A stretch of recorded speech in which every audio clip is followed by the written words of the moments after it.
So I wanted to go over kind of a fun concept that may help you through a different challenge into your workouts based on some strategy. You have this thing called your muscle spindle, and your muscle spindle is essentially, it's an intracellular component of your muscle. And what this muscle spindle does is it detects changes in length, and it communicates those changes with your central nervous system. Well, the more shortened a muscle gets, the more muscle contracts, the more the muscle spindle is prone to get slack and to lose its communication ability with the central nervous system. So improving the communication pathway between this muscle spindle and your central nervous system can have a lot of really positive effects.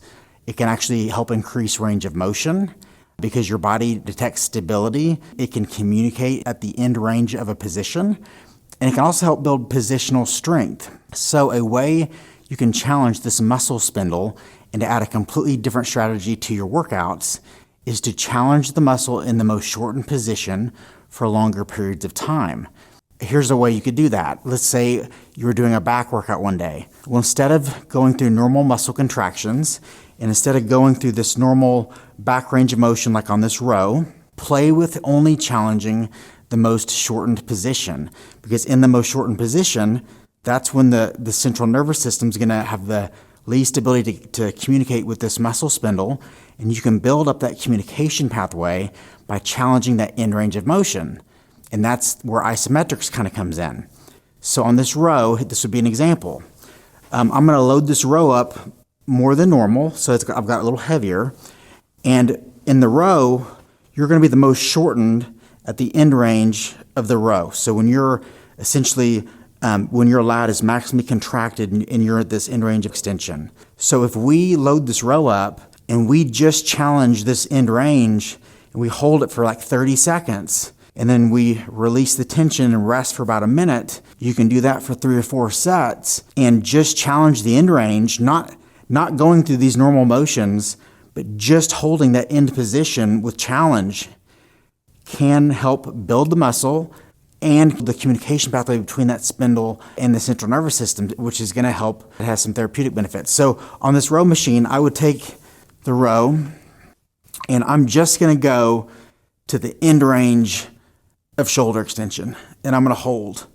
I'm going to squeeze my lats and just pretend that I did this for 30 seconds. At the end of 30 seconds, I'm going to release the tension.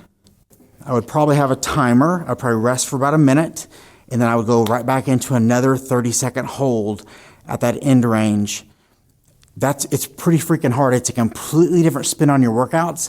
It'll add some mental variation to your program, but it's also mental variation that's based on strategy because we're challenging that muscle spindle in a different way, and we're still building not only positional strength, but also some rehabilitative strength too.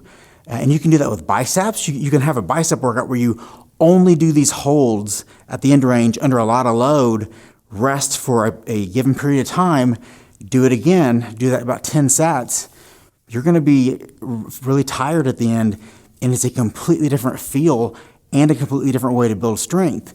When you start mixing these into your program synergistically to complement each other, this is where workouts become, like I said, more fun, because you're adding variation based on strategy, and it also causes change. And this is how you help build up your threshold over time and build up your fitness level.